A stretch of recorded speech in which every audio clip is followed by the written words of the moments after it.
Halo semuanya, perkenalkan kami dari kelompok 5 yang beranggotakan Tiurma Anggraini dan Febri Alobunga. Pada kesempatan kali ini, kami akan mempresentasikan hasil analisis struktural pada puisi doa karya Chairil Anwar. Sebelum membahas lebih lanjut, kita perlu mengetahui terlebih dahulu definisi dari puisi.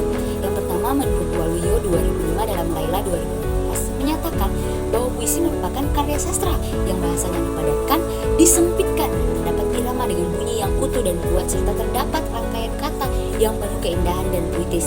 Sedangkan pada Kamus Besar Bahasa Indonesia, puisi adalah ragam sastra yang bahasanya terikat oleh irama, matra, rima, dan penyusunan larik dan bait.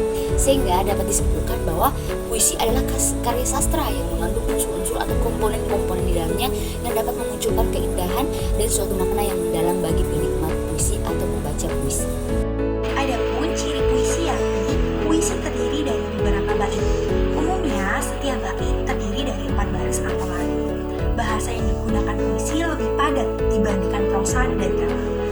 Dan puisi memiliki makna konotatif dan denotatif. Di samping itu, ciri yang terakhir ialah puisi menciptakan suasana hati atau perasaan tertentu melalui pilihan kata yang digunakan, ritme, ataupun nada.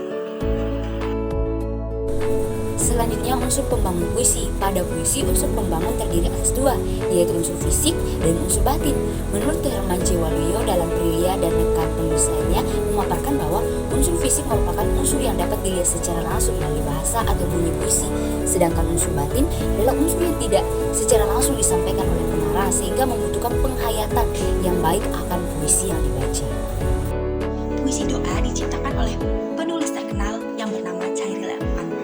Adapun biografi Chairil Anwar yakni Chairil Anwar merupakan penyair terkemuka di Indonesia.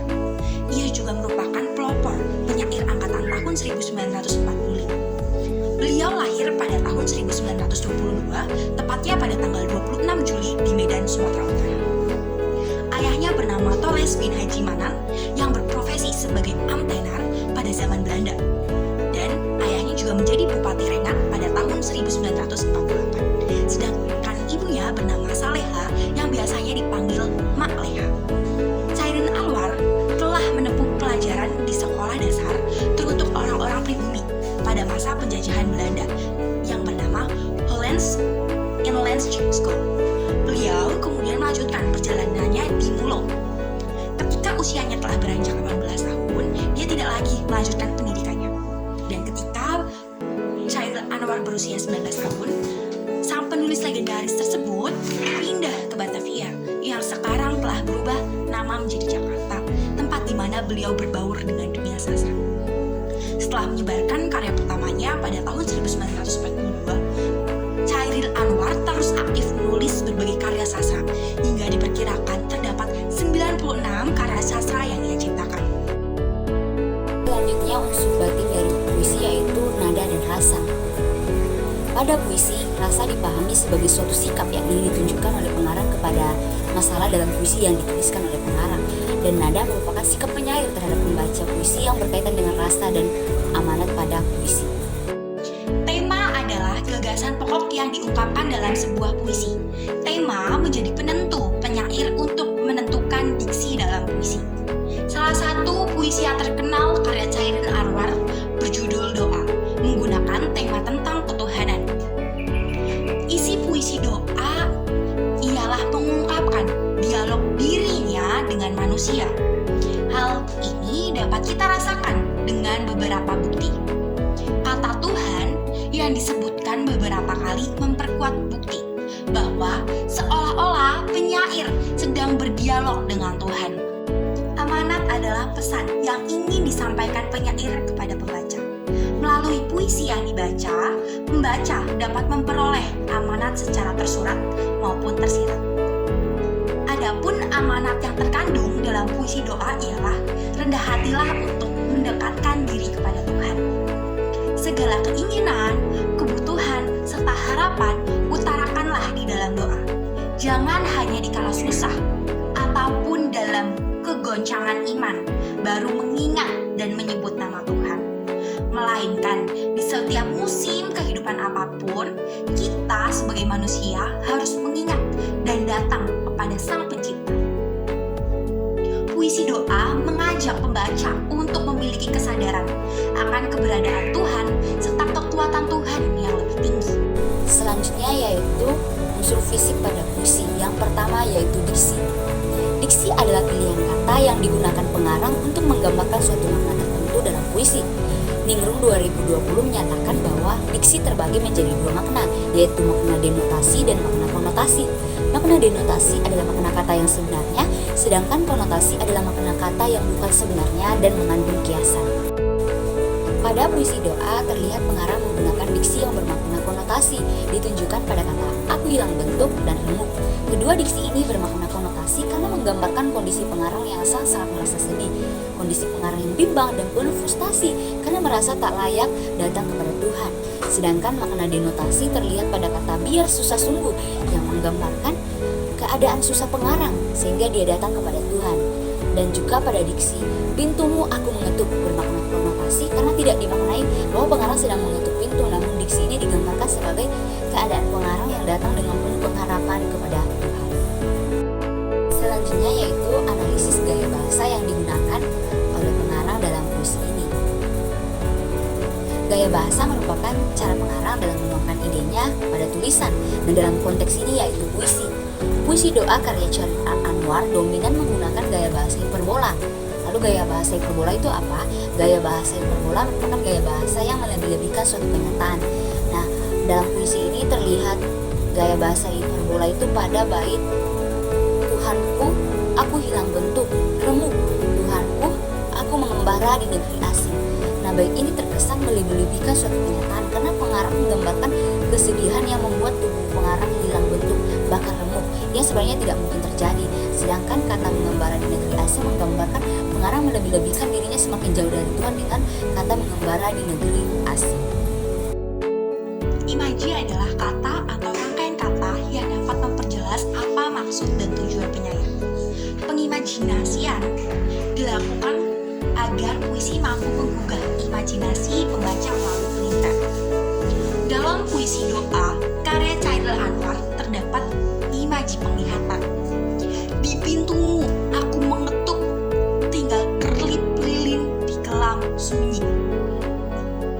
Pada lirik tersebut, penulis seolah-olah mengajak pembaca untuk melihat kerlipan cahaya lilin.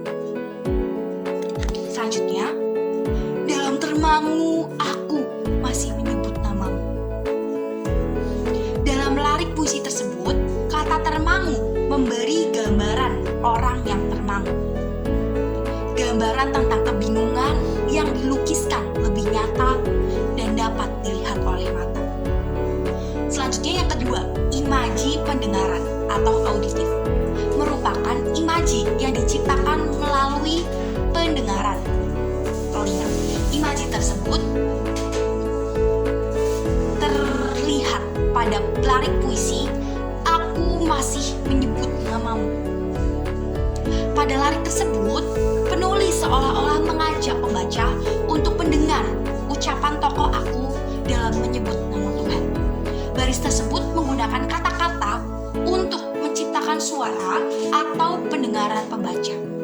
Dan yang ketiga, imaji raba atau sentuhan.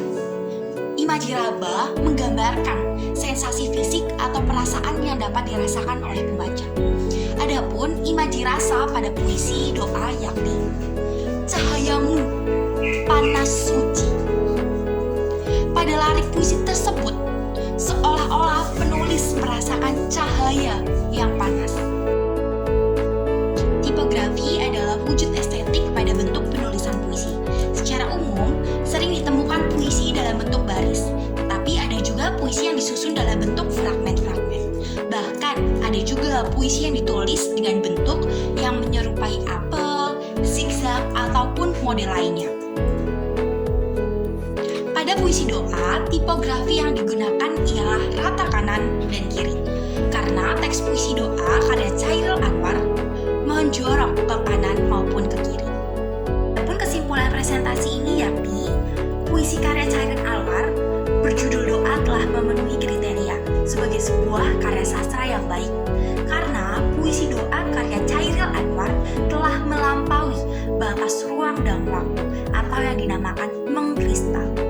Hal tersebut sudah dibuktikan dalam puisi doa, yang dimana puisi doa diciptakan pada tahun 1943 sebelum kemerdekaan. Namun hingga sampai kini puisi doa terus dan masih eksis dan legendaris di kalangan. Karya sastra Chairil Anwar ini juga telah mengungkapkan isi jiwa sastrawannya dengan baik. Puisi yang diciptakan pada bulan November 1943 ini tidak bersifat menggurui, melainkan puisi karya Chairil Anwar mengajak pembaca untuk merenungkan serta mengambil nasihat-nasihat yang terkandung di dalam puisi. Puisi karya Chairil Anwar membawa manfaat bagi pembacanya. Hal ini juga terbukti dikarenakan isi puisi doa berisi tentang sebuah ajakan agar para pembaca menyadari bahwa hidup itu tidak bisa berpaling dari ketentuan Tuhan. Karena itu, dekatkanlah diri kepada Tuhan. Walaupun hidup kita susah, haruslah kita mengingat penuh